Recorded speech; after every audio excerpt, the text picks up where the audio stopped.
May 24th, 2022, we had a reveal, not what we were expecting or wanting necessarily at the time, but we had a reveal of the 40th anniversary Forerunner with cool decals, gold wheels, some cool branding on the inside as well. I reviewed one. I'll play that B-roll for you guys today. And take this with a grain of salt, but I remember hearing that this Forerunner, the 40th anniversary, was supposed to bring in the new generation Forerunner, but it's been delayed. We're now at the middle part of 2024 now, 2 years after the announcement of this 40th anniversary. So at least 2 years delayed on a vehicle that's already been out in its current form since 2009. So it's had so far it's had a 15 year or so run. And a lot of people don't want this generation to go away. The 4-liter V6, it's essentially indestructible, this Forerunner. And with the engine recalls on the Tundra, I know that has a different engine, twin turbo V6, but people are starting to question Toyota's reliability with a new generation of force-induced engines. And then we have the big announcement today, the delay again of the Forerunner. Guys, smash the like button if you enjoy Toyota updates. So we have Toyota pushing back the US launch of the Forerunner on shortage of parts. This aligns perfectly with the postponement of the media drive. I was signed up for the event in September to head out west. I think it was in Arizona to drive the new Forerunner. And when it'll be put back on the schedule is anybody's guess. All right, so let's read into this article. It was originally posted by Bloomberg, but Toyota is delaying the launch of the new Forerunner in the U.S. market. I would assume for any markets that get the Forerunner, it's mainly a U.S. market vehicle because other markets, they get, well, and this is the interest, and we'll talk about this, I guess, a little bit later, is like this vehicle kind of competes in the same segment as the Land Cruiser. All right, the J250, the Prado that we get. It's delaying the new Forerunner due to constraints in key parts shared with other vehicles. Okay, well, the Forerunner is jumping to the F platform. The F platform is the new Toyota truck body on frame platform, the Tundra, Sequoia, all the new trucks. The Hilux hasn't moved to it yet. The Fortuner hasn't moved to it. The Innova hasn't moved to it, and maybe some other strange vehicles that we don't get in the United States has not moved to it yet.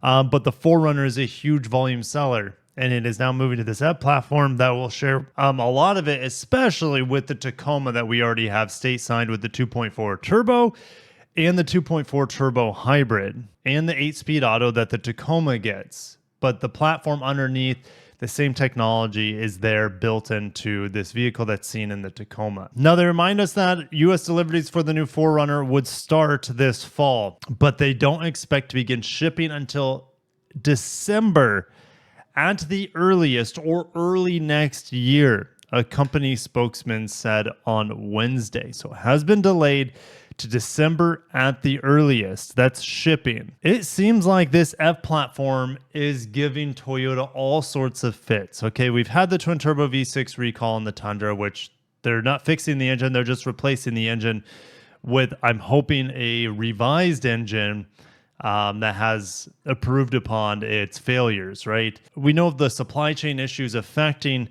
the Tacoma in Mexico, and the Tacoma is, it's very expensive for what it is, and a lot of people are not that interested in the new Tacoma if they had the old V6 Tacoma. My personal pick in the bunch is the Nissan Frontier. And heck, I'm driving the Honda Ridgeline right now, and unless like you're doing extreme off-roading, it's probably a better truck than the new Tacoma, unless you, like I said, you need some real specific truck usage out of your truck. It's just that the Ridgeline is pretty ugly, but man, is it smooth, and it is extremely versatile. But even though it's very similar to the Tacoma, it is not produced in Mexico. The Forerunner is produced in Japan. And therefore, I would assume the vast majority of parts that the Tacoma uses that the Forerunner could use, they don't share those same parts, or should I say the same supplier base of parts, because they're built on opposite ends of the world. So the GX and the Land Cruiser Prado, those are the vehicles that I would assume share parts with this new Forerunner, at least the closest, right? They're all built right there in Japan. Now, the Forerunner is traditionally built at the Tahara plant. Right now, the Land Cruiser is built in the Hino plant there, and the GX, I believe, is built in the Tahara plant. The GX and the Land Cruiser are very much identical vehicles mechanically, so they're sharing a lot of the same parts, right? We know that there's been problems with the GX and the Land Cruiser's part supplies and availability of these models. And so when you go from low production volume to these vehicles to massively high production volume of the Forerunner, the part supply's got to be in order, and it just doesn't seem like it's ready yet. So the 5th generation soldiers on, and look at these sales. For the first half, Toyota sold 66,000 plus Forerunners in the US, which was up from 50,000 a year ago. So let's run these numbers. I mean, Toyota's pacing 133,000 of this 5th generation Forerunner in its last year. So they're trying to crank production as much as possible on this outgoing Forerunner to kind of make up for the production drop that is going to happen with this new 6th generation Forerunner.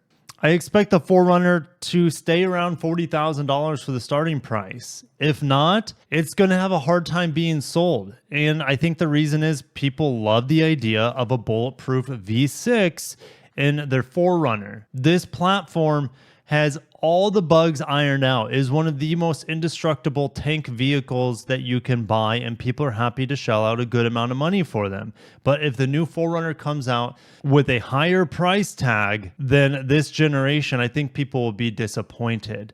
Yes, the technology, the safety, the handling will be better on it, as I've witnessed on the new F-platform vehicles on their trucks anyways. And of course, that follows over to the GX and the Land Cruiser. They handle a lot better than their previous counterparts. But it's just like, yeah, the new Forerunner is going to handle better. It's going to be a better street vehicle, but is it going to be more durable? Is it going to last longer? The time will tell with all of that. And if they can't keep close to this $40,000 entry price, with most of them being around $45,000 with the TRD off-road, if it goes up to around $50,000, I would just get a Land Cruiser. I like the looks of it over the Forerunner. It feels more spacious on the inside compared to the Forerunner, because I've sat in the new Forerunner.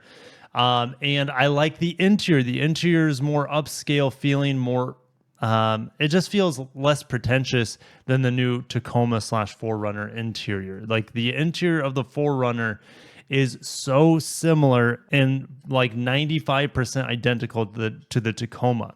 And so I'd rather have such a unique vehicle with the Land Cruiser unique styling, the more upright A-pillar here. There's no way I would take a TRD Pro Forerunner even over Land Cruiser base grade, even though it's kind of bargain basement materials.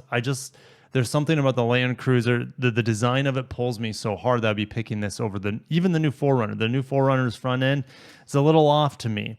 It's overstyled. If they just copy and pasted the Tacoma's front end on the Forerunner, it would have been fine. But they've added that front, like an extra handlebar mustache on the bottom part of it. It just doesn't look right. So I'm not sold on the new Forerunner quite yet. I might drive it and fall head over heels on it. But the old Forerunner, the current one that's currently being sold, is one of the most special vehicles on the market.